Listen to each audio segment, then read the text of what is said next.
I'm Charles Payne, and you're watching Making Money. It was a statement day for the market, and now the major indices on the cusp of a major all-time highs. And investors, we're seeing them now rotate out of these safe havens like utilities, and they're piling into the high-flying tech stocks. We're going to give you insight into the retail sales report, too. The headline, obviously, a major dud, major disappointment, but the details, a few bright spots. First, let's go to Nicole Petalides on the floor of the New York Stock Exchange. Nicole. Charles, did you check this out? Right, we're up 110 points, basically. A great day on Wall Street, mostly green on the screen. The Nasdaq moves to highs we haven't seen since 2000, and the S&P was oh so close to record closes. That being said, you saw the Nasdaq jumping. Apple just steals the show day after day. 127.48 was the high today for Apple. And yesterday we talked about Carl Icahn putting a $216 price target. Cisco, another great performer today, a winner on the Dow, jumping on its earnings, moves to highs we haven't seen in 7 years. So that was also a big mover. And the TripAdvisor price line moved on the big deal. Right? Expedia and Orbit. So that's a $1.3 billion deal of those two getting together, and the whole group jumps. And the analyst I spoke to actually expects more consolidation in the industry. Last but not least, American Express came under pressure as it terminates its deal with Costco. So it was a great day overall. Back to you. Golly, you're so calm for such a great day. Thanks a lot, Nicole. Appreciate it. Okay, guys, here to help the investment pros. He's back. Paul Dietrich, Fairfield Global CEO, Chief Investment Officer, CEO and Chief Investment Officer. Came back on a good day, Paul. Can't wait to talk to you. And we've got a new guy who we've been trying to get for a long time, Matt Veto. Veto. Yeah. Douglas C. Lane, Associates Portfolio Manager. Hillary Kramer, CIO and President of A&G Capital, back with us. Hillary, Heather Herzog is with us. Retail sales out. We're going to need you to help us go through those. And of course, Matt McCall, founder and president of Payne Financial Group. It was a huge, huge day. It's already got me tongue-tied. So let's dig into the first real deal. Now, here's the thing. The market got a lift out of the gate from geopolitical news, but it wasn't the Greece news we were all looking for, right?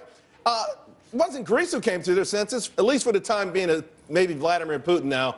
Whether you believe this whole Minsk orchestrated ceasefire is going to hold or not, I think it was a pleasant Valentine's Day gift for humanity, and of course the market liked it. And for a moment, it looked like all those happy feelings, though, were going to fade because, well, the retail sales number was just an absolute bust. At least on the headline, we had a minus 0.8, ex-autos minus 0.9. I mean, can you believe it? But I got to tell you something. There's something inside the news, though. There's something else going on, although we have to say these headlines belie all the great stuff we're hearing about jobs, confidence at a 10-year high. Something doesn't connect. But I did comb through the report. I do see signs that money is starting to be spent in other parts of the economy. I'll give you an example. Buildings were up spending up almost 7%. Sporting goods, 8%. Places that we go and hang out, 11%. Furniture, 5.5%. Health and personal care, almost 7%. Non-store retailers, 8.3%. Of course, the big dud, gasoline stations, down 24%. They are part of the economy. All right, guys, let's talk about this market. I'm going to start with you, Matt. You're the new guy. What do you make of it all? You know, we're actually feeling pretty good about the consumer. I know the headline number was a little bit disappointing, but, you know, all the sub-pieces you talked about, I mean, that's all very encouraging. The job market's been great. You know, we look at individual companies, so it's less about the macro call for us. But we're feeling pretty good about things. I love that gas stations are down 24%. I mean, that's just more money to go around everywhere else. And now we're finally starting to see it. Heather, you're a retail expert. You know, again, when we got the headline numbers, I mean, back-to-back, I don't remember how far back you got to go to get two back-to-back numbers like this in the midst of free-falling gasoline prices. Well, I think what is going on here is that exactly what I've been saying for the last couple of months. People are trying to beef up all of that money that they've spent while they were dipping into their savings, into their credit.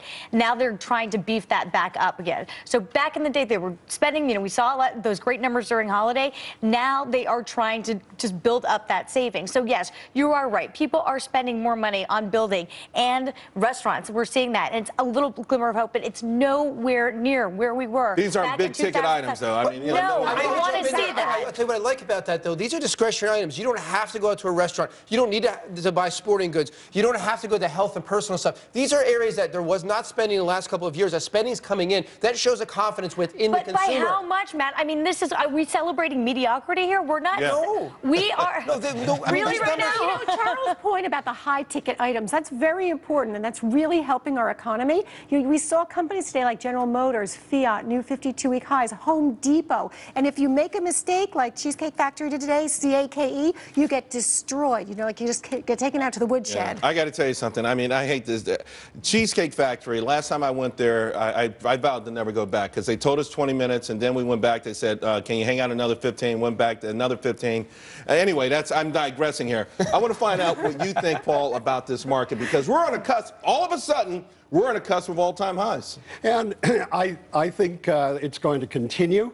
I think these numbers on retail sales, I think people forget we had some of the worst weather in the history of the United States. It hit the West Coast. It hit the Midwest. It shut down Boston and even New York for 24 hours. That had to have some effect on retail sales. It doesn't. Okay.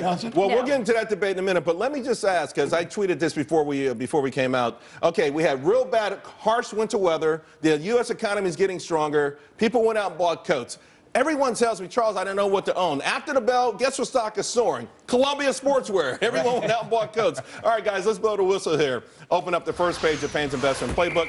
Now, the first month of 2015 saw a real indecisive market. We tripped over disappointing economic data, lackluster corporate earnings, those financials. I want you to take a look, because that's the first month. The financials obviously came up short. They were punished. Energy tumbled with the free-falling oil. Only two sectors were higher: healthcare, utilities, which, by the way, have been absolutely amazing, resilient over the last couple of years. Now, facing now strength in the utilities, we know that whenever those are strong, it's a reflection of investor angst, right? Investors just don't know what to do. They want to be in the markets that are hang tough, either in utilities or cash. But that probably is changing. We've seen it this week. Coming into today, utilities were already off 4.5%. Got hit again today. Now the rotation into tech and other high-flying names. So, brings us to our next real deal. Matt, we're seeing this rotation. You think it continues? I do, and I think that we saw the rotation last year. So I looked at the numbers from the beginning of July through the first week of August. The utilities, as measured by the XLU, the ETF, down 10%. The techs were actually up 1%, so greatly outperformed. Go to the middle of September to middle of October, the techs lost 9%, utilities up 1%. But over the entire year, they both beat the S&P 500. So to me, as investors at home, you want to own both these sectors. The money's going to rotate in the short term, but longer term, I still think they can outperform the S&P. Well, here's the thing, though, that might be a little different this time, Paul. The dividend hikes that we're seeing now, I mean, some of these tech names are giving you some really competitive dividend yields versus utilities, but a lot more potential upside growth. I think there's no question that the technology sector is going to be one of the sectors that's driving the economy forward. I mean, almost everything we touch has that. They're making enormous amounts of money, and they're under enormous shareholder pressure to give some of that money back to the shareholders. And that's why we're seeing a lot of these dividend hikes. What do you make of it, Matt? You know, I would tend to agree with that. I think tech, you got to divide it into at least a couple of buckets.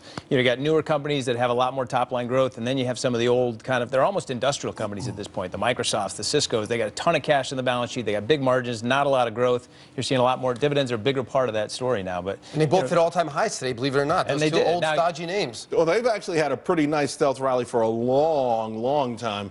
I know you're big on the tech names. Oh, yeah, I love the tech names, and you're right.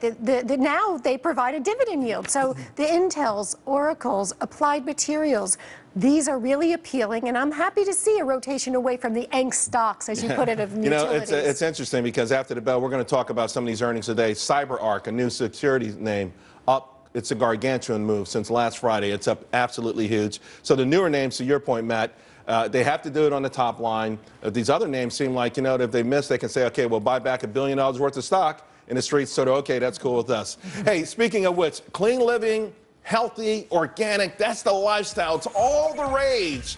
But a little sin might be a lot better for your bottom line. We're going to explain it all when we come back, because we're here to make you money.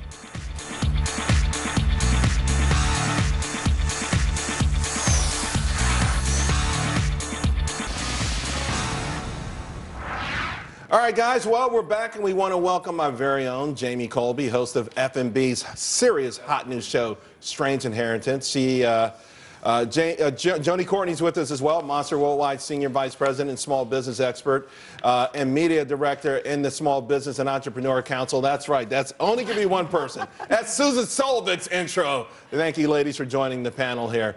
Here's a question I've got for everyone. What does Pepsi, Yahoo, DuPont, Mondelez, Hewlett-Packard, and General Motors all have in common?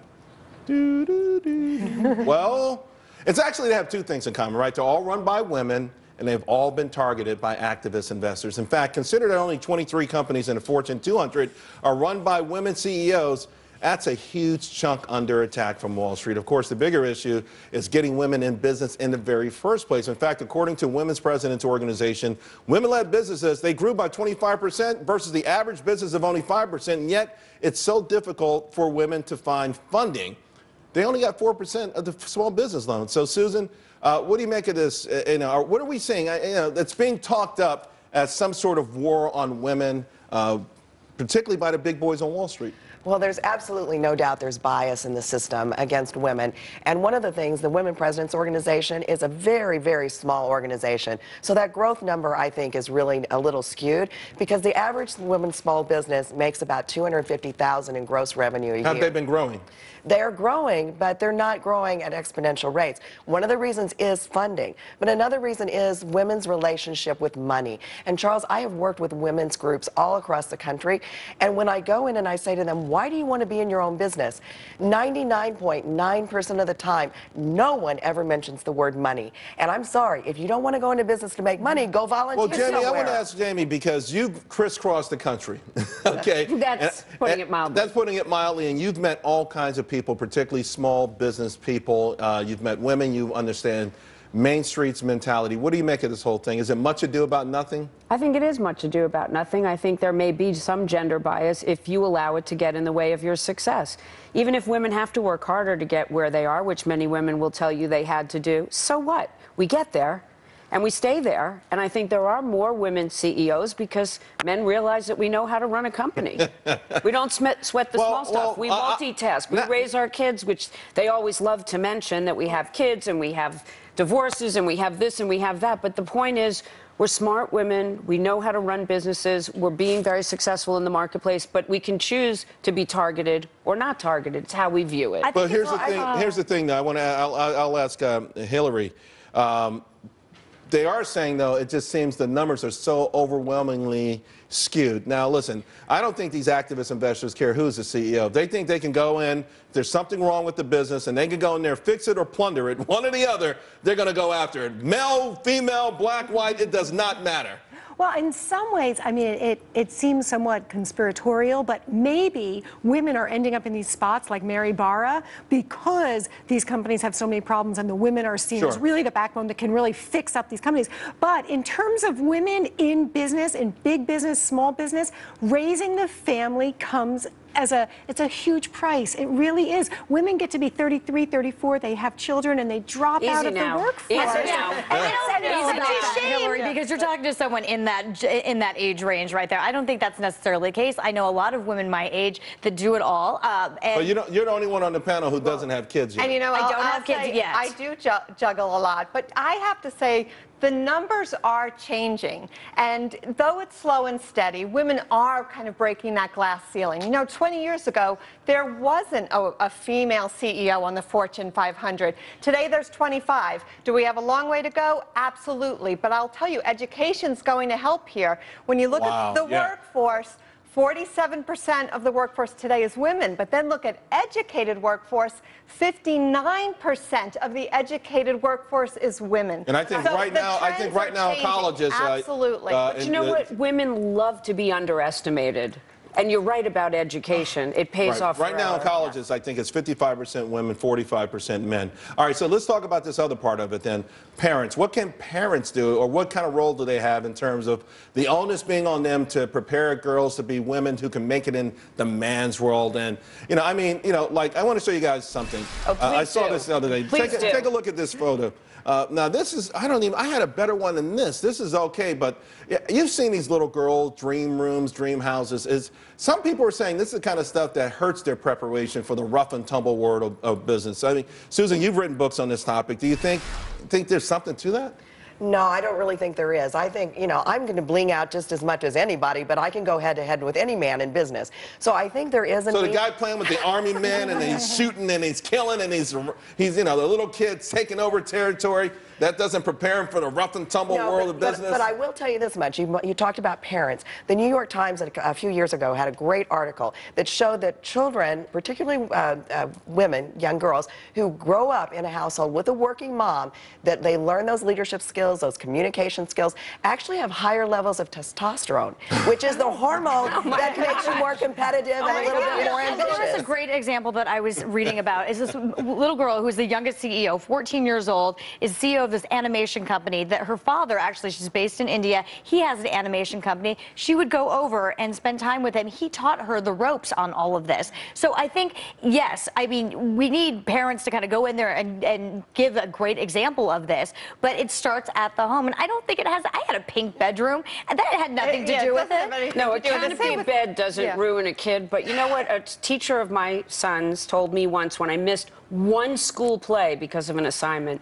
He said, never apologize to your son. It's important that your son understand that women should have all the opportunities professionally that men do, and that you're fulfilling your dreams as well. Right. I think we should treat our kids equally. Right. A princess bedroom, though, maybe raises your little girl to realize that a canopy costs $400, and if she wants it, she's going to have to work for it. We should teach all our kids. Exactly what my mom taught me. Yeah, and I think, my parents raised me and my three sisters. They had 4 girls, and they said, you can be anything you want to be. You have to work hard, you have to study, you have to get an education. Those were things that were mandatory. But we could have, they raised us thinking, hey, if you want to be president of the United States, you can be president of the United States. Was it okay that I loved Battleship? See? That gave me the edge. That gave me the edge. By the way, I'm bringing my Battleship. I'm going to bring in my Battleship tomorrow. We're going to see how good you are. All right. And my electric football. Crickets. Okay. Guys, you are absolutely fantastic. And there's a reason you all are very, very successful. And speaking of which, audience, I know you've been watching it anyway, but if you haven't, make sure you see Jamie's new show, Strange Inheritance. It has been rocking. It's on Monday through Thursdays, 9 p.m. Eastern, right here on the Fox Business Channel. And Jamie, thank you very much for coming on. We appreciate it. I loved it. Yeah, thank you so much. Hey, with big business protecting their share prices, that's all they're doing these days, right? Can small businesses create enough jobs to bring America back to greatness? Our expert panel is going to help us break it down, because at the end of the day, it's all about your money. Stay tuned.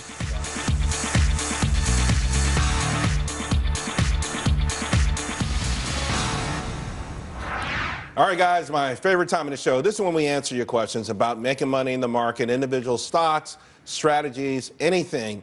You've been hitting me hard today, and I don't blame you. The market was great. Ron on Twitter, though, he wanted to know my thoughts on Broadwind Energy. I got to tell you, this is a hot stock. I guess maybe about a decade ago. The company's old. Their main business is like almost 100 years old. Unfortunately, it's in that mining space and in the oil space, and they put too much in windmills, and that whole windmill thing, I think you'll be tilting at them if you buy the stock here. So I would avoid the stock for right now. You remember this was a hot stock for a moment. Absolutely. And so even though I love donuts and Burger King, if one wants to be politically correct, I mean, this really is power generated, these advanced windmills, but it's a small cap and it can be dangerous for investors. But if you really, really believe in clean energy, you could dabble. I hear you. All right. Joey asked on Twitter, should I dump American Express on this news and pick up a different financial? Seems like a huge hit for the company going forward. Yeah, of course you're referring to that loss of the deal with Costco. It was the only drag on the market today, the only big-time drag. I like Visa a lot more, and on a pure financial side, I like LAZ, which I've talked about on this show. I even like Goldman more than this, so I would dump the stock. But Matt, you like it. I do. I think this is a great opportunity. I mean, Amex is one of the great brands out there. If you're bullish on the consumer, which we are, bullish on corporate spending, which we are, there's 4 payment networks, and there's been another one created since Discover, and that was 30-some-odd years ago. It's got great returns on equity. Yes, they lost a big deal, but they're going to, Ken Chenault's a bright guy. They got a lot of assets. Yeah, there's one major problem, though. Stores don't take American Express. And when you travel internationally, American Express just isn't recognized. And I think that that's really a problem, because they take too much of a percentage. But they deliver, from right? the They have a customer. closed-loop network. They have the membership rewards. It's a really engaged customer base, and that's what has supported the merchant discount rate over the years. Well, you're the retail others expert, have what would caught you up. say? Well, and they're doing strategic alliances with places like Walmart, you know, offer to kind of get in not just the high-end consumer, but also the lower-end consumer with these charge cards and lower-end charge cards. So in that sense, I like it, but I don't know if I'd necessarily get in right now. I think it's going to go a Matt, little bit higher. but you would own that over other competitors, though? Well, there aren't many, right? Right, I Visa, know, but would you MasterCard, we own it them all. over? Okay. Just want some clarification. Yeah. Hey, Tom on Twitter said, Pioneer Natural Resources, good choice or too risky in light of oil prices. Oil prices, you know what? I kind of felt like maybe they could go back and touch 43. And even if they did, I think it would be one of those shock things that wouldn't hurt stocks. Now is the time, in my mind, you have to start loading up. I've offered you guys a free report on oil. The names in there have been really on fire. I like so many more oil names more than this one.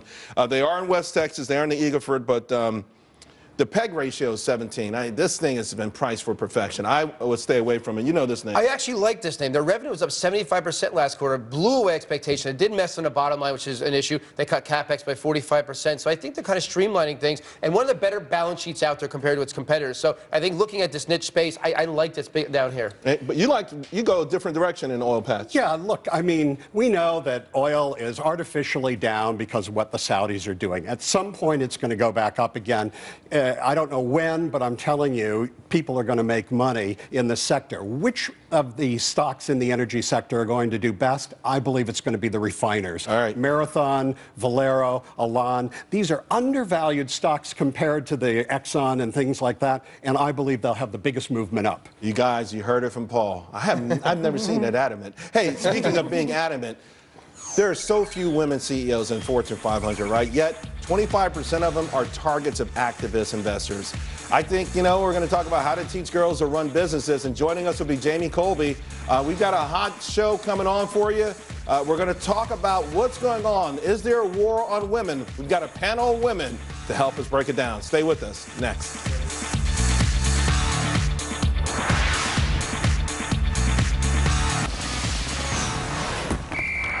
Let's blow that whistle again, guys. Open up another page from Payne's Investment Playbook. Now, you remember last night, Whole Foods, or some people say Whole Paycheck, they posted a great earnings report. They saw revenues up 10%, $4.7 billion, a new record for the company. And really looking closer at same-store sales, which came in at 4.5% for the quarter. That was much better than the 3.1% from the fourth quarter. And so far this year, the current quarter at 4.9%. Obviously, they've got a wind in their sails. And there's no doubt, listen, this clean food, organic, healthy eating craze, it's gaining a tremendous amount of momentum. Now, part of this lifestyle also is a focus on food that contains no genetically modified organisms or GMOs. Now, apparently, we're up to over 24,000 items that qualify for that non-GMO list, and it just keeps growing all the time. It's an $8.5 billion industry. Here's the thing. Don't tell Judge Napolitano, but it's growing 4 times faster than gluten-free. Here's the thing. On the other end of the spectrum, the GMO market, the genetically modified market, it is gigantic, led, of course, by Monsanto, which has been demonized as the purveyor of frankenfoods. The company's products, though, provide things like virus-resistant cassava, water-efficient maize for Africa. All over the world, people are eating and living and surviving because of this company. Oh, by the way, they also lead the effort to save the honeybee. You got to kind of like them for that. Now, despite the hate for Monsanto and the love for the clean eating, since March of 2005, it has been no contest when it comes to investing. The mean evil stock up 281%. The cool hip stock where you spend your whole paycheck up 108%. 281, 108. Hey, now, if those numbers surprise you, take a look at how great the beverage stocks have done and tobacco stocks. And this is just over the last 5 years when there have been big movements against them. So it kind of makes you wonder when policymakers levy these huge taxes on so-called sins, if they really think they're going to stop people addicted to things like sugar or cigarettes, or do they just know they're going to flood the coffers? Now, it's all food for thought, as we often use our heart when we invest, but the goal is to make money, so maybe we should use our brains too. All right, guys, let's do this. It brings us to our next real deal. I remember last year, I was in a hall, and I walked by Geraldo Rivera. So he says, hey, Charles, shoot me a stock. I said, Boeing. He said, no, I'm not going to do that. It's associated with war. He's on his way to catch a plane. Listen, I respect the fact that Geraldo has the luxury of not having to be in stocks that are going to outperform. But most Americans do not have that luxury, Hillary. So let's talk about investing with your heart and also, you know, maybe investing in things that you may not use in your life or you may even find unsavory. We all love to indulge, and that's where we have to think, and that's what we have to analyze. I love. But you don't drink or anything. How do you indulge? Like extra strawberries? My stock. QSR, Restaurant Brands International, Tim Hortons. It's amazing. It's come to New York, you know that, and it's combined with Burger King, which is my favorite over McDonald's, and so it's just a great sin stock. But what about the notion overall, though, Matt, that when people are trying to decide how to put together a portfolio? I mean, I'm always saying, you know, try to start with the things that you know, like the Columbia Sportswear. Anyone who bought a coat in the last 3 months might have been up 10% tonight. You know, how to avoid the pitfalls of trying to be politically correct and make money at the same time. You mentioned up there, you have to take your heart and your emotions out of investing in many different levels, but especially when it comes to this. You can have a little bit of money if you support Whole Foods and what they do or that type of company, but you've worked very hard for that money. That money now has to work for you. And I love the sin stocks. I mean, I support a lot of that stuff, but I love that. Credit Suisse did a study going back to 1900 UK market. The #1 performing sector in the last 115 years, the brewers and distillers. £1 would have turned into 243,000 pounds if you invested in brewers and distillers in 1900. Well, you know, that was the UK, right? Yeah, UK. We put an asterisk next to that one. They got a special thing about UK and beer over there. But what do you make of it all, Ethan? I am actually in the Geraldo camp. I don't like to eat GMOs. I am very into buying stuff at Whole Foods. I'm the person that wants a garden on my roof, so I get that. I like Celestial Hain. They beat second quarter estimates. I think they're a great stock. They're gaining. They're kind of breaking out between $52 and $56 right now. So on the PC side, I like that. On the Vice stock side, I like this one that I found. It's called the GEO Group. It's a REIT that invests in private for-profit prisons. Yeah. Okay. Wasn't the old symbol CXC Correction? Is that Corrections Corp or is that? It's a rival to Corrections Corp. Okay. So that stock has been up 229%. They're betting on the expectations that people are going to go more to jail. I mean, it's thin, but. Yeah, I think actually it's interesting because our prison population is pulling back, but the idea that the private sector can run them much better than governments and they can make a profit, it's a pretty good win-win for the taxpayers as well. You pick individual stocks, Matt. I do, yeah. And I'm sure people come to you all the time at the cocktail parties or whatever. And a lot of times people just do it for me for conversation. They never buy what I tell them to buy. But what do you tell them when they can't make up their minds, like when they're being torn by something like this? I'd say they're not mutually exclusive. You know, there's room in a portfolio for both. I mean, there's great things to love about Whole Foods. They're small, they're growing. I don't think this is a fad. I think this healthy food thing is a shift in the culture, and that's going to go on for years and years. But Monsanto, there's an economic reality, which is there are a lot of people to feed in this world, and there's a finite amount of land and a finite amount of water, and you know that's using technology to increase crop yields. That's going to be part of the answer. For the so record, you can have them both. For the record, my subscribers own Monsanto and Whole Foods. In fact, I've pounded the table on this show on Whole Foods, so everyone watching the show should be up on it right now. If there was a sin stock right now, what would it be that would fit that category? I love Diageo. You know, it sort of follows on the spirits, but you know, here's a stock that they got a whole portfolio of global brands. You know, think Johnny Walker, think Guinness, think Smirnoff. They're aspirational in a lot of places around the world. So as the middle class grows, people start to have more income. Everybody loves to drink. Not everybody, almost everybody loves to drink. And it's a little recession resistant. Not completely, but they held in there pretty good. I guess maybe we hit the bottle more during these recessions. India and China, one of the biggest markets for Diageo. They are. Now, that's actually the opportunity, though, because China has had a big crackdown on high lavish spending, high-end gifting, and so they've had to sort of dial back a little bit. But earnings are going to rebase lower. They're going to be fine. Cool. You know, I always find it interesting. Liberals always attack conservatives who don't like evolution, and Charles Darwin kind of they're the anti-science people. You know, there's a loony left anti-science group, and they are the ones who don't like GMO foods. To your point, I have a stat. Okay. I am not a loony left but let me just say, but to your point, though, here's an interesting thing, right? If you take all food policies and you take scientists versus the general public of adults, this has the widest gap of disagreement. 88% of scientists say GMOs are good for you. Only 37% of adult Americans think it's good for you. Yeah, and there is no respected scientific study that has ever shown that there's anything wrong in terms of health with GMO. I mean, Monsanto is one of my favorite stocks. It's my favorite biotech stock. It doesn't have to go through any FDA thing as biotech pharmaceuticals do. They are feeding the world. They're flooding the world with cheap, good food. And I think they're saving they the ought to planet. get the Nobel Peace Prize. I really think they're rather than I have the honestly loony think that left they have saved so attacking many. them. You know, it's so easy to sit in Manhattan and talk about this, but when people are living, staying alive around the world because of their plants, I think it's amazing. You got any stocks for us? Sin stocks, Altria, MO, tobacco and booze. You can't really go wrong there. That's a China play too, right? 3.9% dividend. I mean, you really cannot go wrong. And for my politically correct one, Illinois Toolworks, voted one of the top 25 sustainability companies. The chart looks great. I don't know why they're sustainable, but I'll run with it. If they say that and the stock's breaking out, I'll go. Well, everyone's spending money on it. Even Monsanto is going to save the bees, honeybees, and try to get back in everyone's good graces. Maybe the scientists They need the will like Nobel Peace Prize. All right, guys. Hey, coming up, rapid fire responses to your questions. You sent me a ton of them. Keep them coming, even during the break, because the market is on the cusp of a major breakout. I want you guys to make money. We've been talking about this. Tweet me at CV Payne. The whole gang and I will be back in 3 minutes to make you money.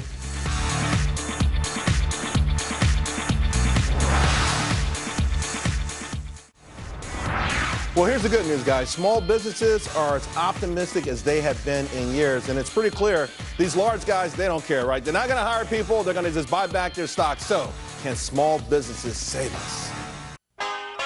Some of the rarest, most beautiful, and most sought-after gold coins in history were not even known to exist until a few short years ago. But now, Monaco Rare Coins, one of the nation's leading rare coin firms, announces the availability of a very limited number of truly historic and truly magnificent gold coins minted during the 1850s California gold rush. These rare $20 gold double eagles, private assayer and territorial gold coins, and more are available for acquisition by those who can appreciate this historic numismatic opportunity. Call Monaco Rare Coins now for this free catalog of rare gold coins and other treasure recovered from the 1857 shipwreck of the SS Central America. Call 1-800-998-9093 now for your free Monaco Gold Rush Treasure Catalog. That's 1-800-998-9093. Own a piece of history. Call Monaco for your free catalog now. And now, it's time for Upon Further Review. All right, guys. Now, while there's a correlation between the 10-year high in consumer confidence and cheap gas and retail sales, we know it's a little bit of a head-scratcher with the report that we saw. One thing that is really starting to be pretty clear is that small businesses are feeling and sounding more confident. Now, the Wells Fargo index is at a reading of 71. That's the highest since 2008. And since it's clear that most of these large businesses are going to report earnings, miss by a penny, but buy back $5 billion worth of stock, we're going to probably need these small businesses to step up to the plate. So upon further review, can the small businesses fill the void and speed up the recovery? You deal with a lot of businesses of both sides. What do you think? Are they stepping up to the plate? You know, small businesses have actually been really driving a lot of the growth. We did see a little bit of a slowdown in hiring in January. ADP actually reported, and when you look at the BLS numbers, they didn't grow as much as they had been previously. But what about your own business, though? What are they telling you? Yeah, small businesses, we definitely see that they are investing. They are ramping up. They're optimistic about hiring. They want to add to their staff. But making that hire is such a big investment. You know, if they only have 5 or 10 employees, adding one person, they really want to get that right hire. So it's a very big investment for a company. But I would say overall, very optimistic about growth in 2015. Companies are adding and predicting that they will add to their staff. And spending on capital expenditure. We talk about capital expenditure as an indication of why and how companies are growing. We're seeing these small businesses where 2 years ago they didn't want to spend that extra money on getting new computers, getting new printers. Now they're going ahead and doing that. And while they may be hiring, new people, the reason why they're so careful on trying to select that perfect person, a lot of that is expense. I mean, look at the healthcare costs. We talked about this yesterday. It is. And just quickly, I will say they're also starting to give raises. We really did see wages move with small businesses, so they're starting to pay a little bit more as well. But the concern is, I think, at at the SB&E Council, one of the things we look at is small business startups. And the startup market is still very slow. It's not as bad as it was in 2008 and in the height of the recession, but they're not starting businesses at the rate they should. That's where the majority of net new jobs come from. I think that's an American phenomenon, too. I mean, it's really disappointing that the dearth of entrepreneurship, particularly in this kind of environment when people usually take a shot, at least they have in the past. What do you make of it? Well, small businesses are growing, especially in technologies in these subsector areas like cybersecurity. There's no question about it. There's subcontracting out. The problem at retailers, because the price of real estate is so high, these rents are so high, and everywhere you go all across the country, we see empty storefronts, and that's a shame. It is. Got to leave it there, guys. Fantastic stuff. Up next, it's all about the data, right? All this stuff flying through the air. Oh, God, they call them terabits and parabits and all of that kind of stuff. Here's the deal. How do you secure it, analyze it? How do you make money from it? I got the stock for you because I think this bad boy is going to break out.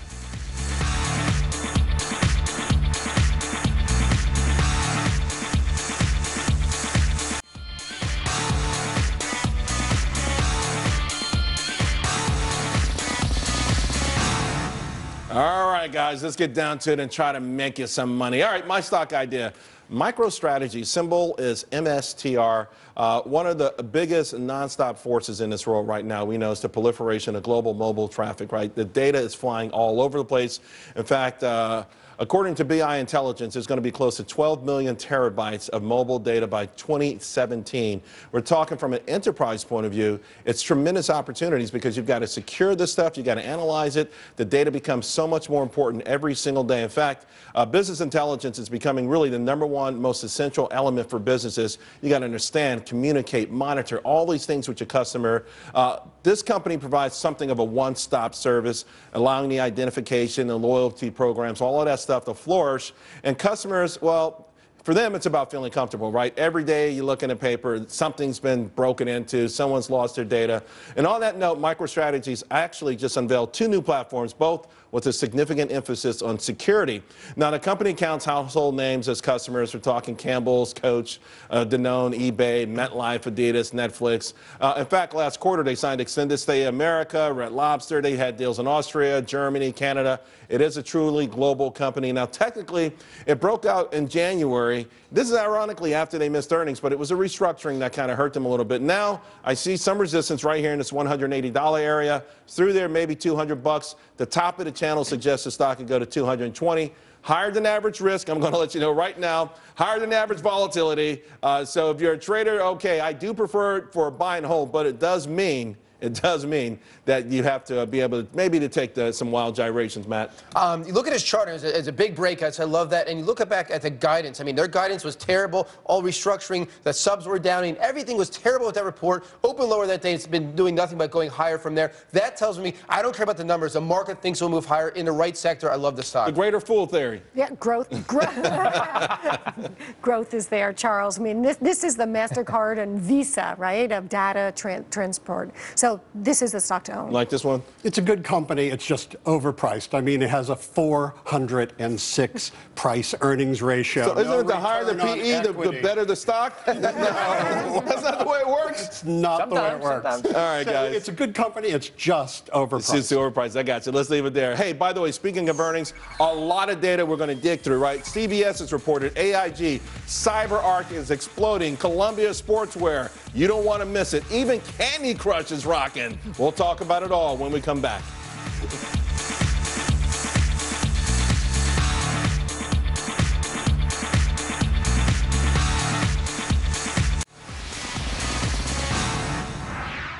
I want to work with Congress to replace mindless austerity with smart investments that strengthen America. Well, that's what President Obama said last week as he talked to the Department of Homeland Security. In America, well, we have Elizabeth Warren, who is coming on like gangbusters as the alternative to Hillary Clinton. And by the way, something that I predicted long time ago. In Europe, though, it's Yanis Varoufakis, and he is the Greek prime minister. And I got to tell you, this guy, he's turned up. He's got his shirts untucked. He wears the blue jeans, and it's all become this sort of this symbol for his disdain for greed and those selfish workaholics that dare to ask for their loans to be repaid. check out this movie poster, right? This is all over Europe right now. Anyone that hates like capitalism, you've got him on the front and of course a dejected Angela Merkel in the background. So here's the real deal, right? In my mind, when we're talking about all this austerity stuff and let's get rid of it, the best poster boy for this particular movement that says governments shouldn't have fiscal responsibility, that says people shouldn't have to pay back their debts, should be J. Wellington Wimpy. That's right, of Popeye fame. Created by B.C. Seeger in 1934. Everyone, of course, familiar with his one-line sales pitch, "I'll gladly repay you on Tuesday for a hamburger today." Now, with debt all over the world completely out of control and politicians promising even more goodies like free colleges, there will be more efforts, right, for us to demonize and not to have to meet these obligations at the expense, of course, of the lender. Now, the fact is that, Mr. President, there is no such thing as mindless austerity. In fact, that's an oxymoron and a dangerous way for anyone to stay or try to gain power. All right, guys, we thought we were going to have news on Greece last night. Didn't really materialize. Maybe today it didn't materialize. I think what's happening there is just a joke, but it's got our markets gripped. It does, and it's crazy because Greece has the size of their economy is the same as the city of Dallas. So it really, in global terms, is meaningless. However, I believe that if the EU cut their losses and just said, nope, we're not going to do this, if you want to leave, fine, that would be the best thing that would happen. The next day, you would see Spain and Italy and Portugal and the other southern countries, they would become so much more responsible. But they're never going to become responsible until the northern countries, Germany, literally says enough is enough. This is our bottom line. All right. Hey, by the way, time now, guys, for the marching orders. Yesterday, we talked about the market perhaps making a big-time breakout by this weekend. Tomorrow could be that day, right? We closed with a nice little surge today. For the most part, earnings are starting to get positive. After the close, we've had CBS, AIG, CyberArk, our Columbia Sportswear, Candy Crush King is up. All right, let's talk about the big ones, though, right, guys? CBS beat by a penny, buying back 1 billion shares. AIG missed by a whole bunch, buying back 2.5 billion shares. Which one moves the market tomorrow? I think Shutterfly and Campbell Soup being down, that could weigh a bit on the market. But are you surprised at either one of those, though? I am on Shutterfly. Shutterfly has They missed last quarter, though. I know, yes, I'm in it. They have a woman CEO. There's a woman CEO at Campbell Soup. Oh, there you go. I think they'll make their way Paging back. Bill Ackman. And Campbell Soup, of course, blamed the dollar, the currency conversion. I know, that's not working right now. And their prediction for revenue to grow up or down 1%. I mean, you don't want to be in a company that can't grow revenue at all. Get out of that. Yeah. What moves the markets tomorrow, you think, Ethan? I think consumer sentiment. I mean, people are looking to see what that number is. I think it's going to move a little bit, but even just a little bit of a move is going to be a good move here. Also, I'm looking at VFC. I know we've been talking about that all week, but we're talking about outerwear and North Face. Real quick, guys, do we get Dow 18,000 tomorrow? Matt? I think you got a good shot. I think you got a good shot. I do too. Market's strong. Yep. All right, before we go, Marvin on Twitter said that GMOs are feeding the world.